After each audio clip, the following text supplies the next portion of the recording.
कहानी की शुरुआत में हम एक एली नाम की लड़की को देखते हैं जो किसी पौधे पर रिसर्च करने के लिए एक वीरान इलाके में आती है और जिस पौधे पर वो रिसर्च कर रही थी वो ड्रग्स के लिए इस्तेमाल किया जाता है और इसलिए वो इसके बारे में जानना चाहती थी। और उसी दौरान हम एक आदमी को देखते हैं जो एक लाश को दफना रहा था और वो किसी से फोन पर बात करते हुए कहता है कि मुझे एक नया पायलट चाहिए।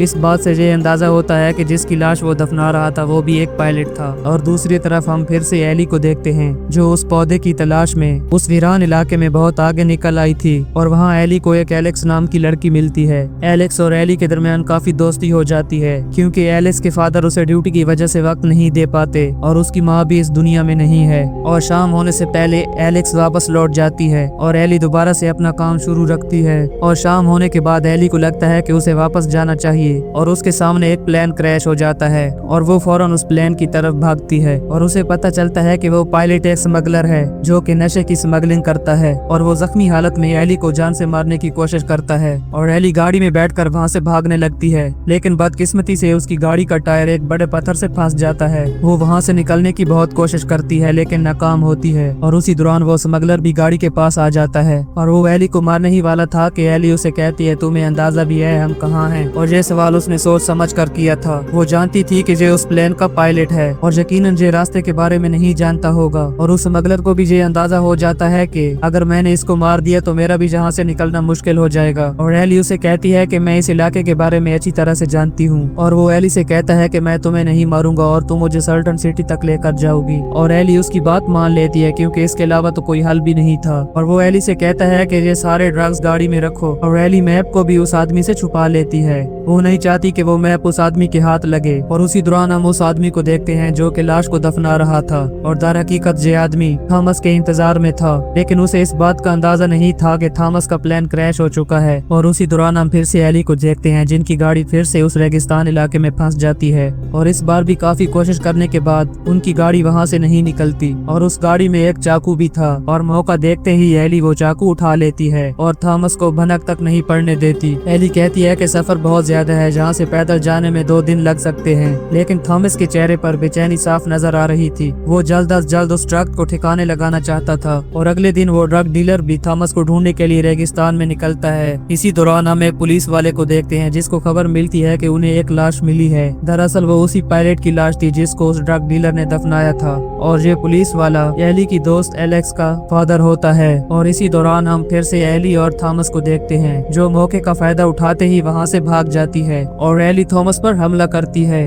लेकिन वो थॉमस के सामने ज्यादा देर नहीं टिक पाती और अब थॉमस कोई रिस्क नहीं लेना चाहता और एली के हाथ बांध देता है। और अगले ही लम्हे हम एलेक्स को देखते हैं जिसको रास्ते में अपना फादर मिलता है। और उसी दौरान एलेक्स के फादर को पता चलता है कि एक एली नाम की लड़की इस इलाके से गायब है। एली का नाम सुनते ही वो अपने फादर को बताती है कि मैं कल ही उसको मिली थी। और वो दोनों उस जगह पर जाते हैं जहाँ पे एली रह रही थी, लेकिन वहाँ उन्हें खबर मिलती है कि वो कल रात से वापस नहीं आई। और एलेक्स का फादर उसे स्कूल भेजने के बाद खुद एली को ढूंढने के लिए चला जाता है। और इससे आगे हम उस ड्रग डीलर को देखते हैं जो उस क्रैश प्लेन के पास पहुंच चुका था और उसे वहां पर कुछ नहीं मिलता, ना ही ड्रग्स और ना ही थॉमस। और उस डीलर के पास 2 बाइक राइडर आते हैं और वो उस डीलर से बहुत ज्यादा सवाल करते हैं और गुस्से में वो डीलर उन दोनों को मार देता है। और फिर वो पैरों के निशानात का पीछा करते हुए थॉमस के पीछे जाता है। और दूसरी तरफ हम एली और थॉमस को देखते हैं जो काफी ज्यादा चलने के बाद थक चुके थे। वो एक जगह बैठकर आराम करते हैं और उसके बाद फिर से वो आगे का सफर करते हैं। और इसी दौरान हम एलेक्स के फादर को देखते हैं जो एली की गाड़ी के पास पहुंच जाता है और उन्हें वहाँ उन 2 बाइक राइडर की लाश मिलती है। और उसे लगता है कि इनको मारने वाला ज्यादा दूर नहीं गया होगा और वो अपनी गाड़ी में बैठकर उसका पीछा करता है। कुछ आगे जाने के बाद ही उसके फादर को उस डीलर की गाड़ी नजर आती है। वो उस डीलर को ढूंढ ही रहा था कि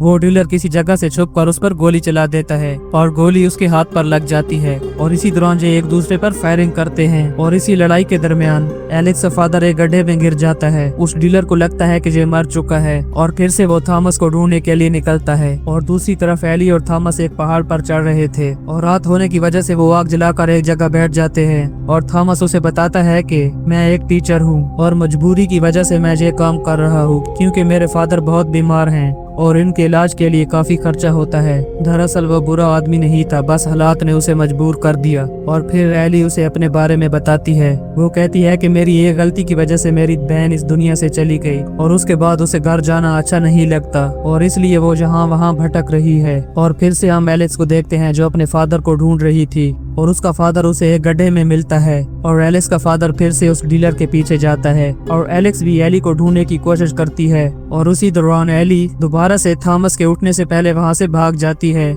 लेकिन बदकिस्मती से उसे वो ड्रग डीलर मिल जाता है और अब थॉमस की जगह वो डीलर उसके पीछे पड़ गया था और एली अपनी जान बचाने के लिए वहां से भागती है और फिर से एक दफा वो थॉमस से जा टकराती है, लेकिन थॉमस उसे कुछ नहीं कहता और थॉमस उस डीलर से कहता है तुम अपना सारा ड्रग्स ले लो लेकिन इस लड़की को माफ कर दो। लेकिन वो जालिम उसी वक्त थॉमस को गोली मार देता है और बदकिस्मती से एलेक्स भी वहाँ आ जाती है और वो आदमी एलेक्स को मारने ही वाला था कि एली जो कि जहाँ से भाग चुकी थी उसकी नजर एलेक्स की बाइक पर पड़ती है और वो एलेक्स को बचाने के लिए वापस आ जाती है और एली जैसे ही वहाँ पहुँचती है वो उस पर गोली चला देता है और ये देखते ही एलेक्स उस डीलर को एक जोरदार धक्का मारती है जिसकी वजह से उसे गहरी चोट लग जाती है और मौके का फायदा उठाकर एलेक्स की बाइक पर बैठकर वहां से निकल जाते हैं। लेकिन वो डीलर इतनी आसानी से उनको छोड़ने वाला नहीं था और कुछ आगे जाने के बाद एली बाइक से गिर जाती है क्योंकि वो उस गोली के दर्द को और मजीद बर्दाश्त नहीं कर सकती थी और वो डीलर फिर से उनके पास पहुंच आता है और वो एलेक्स पर पेट्रोल छिड़क कर उसे जिंदा जलाने ही वाला था कि उधर जैसे ही एली को होश आता है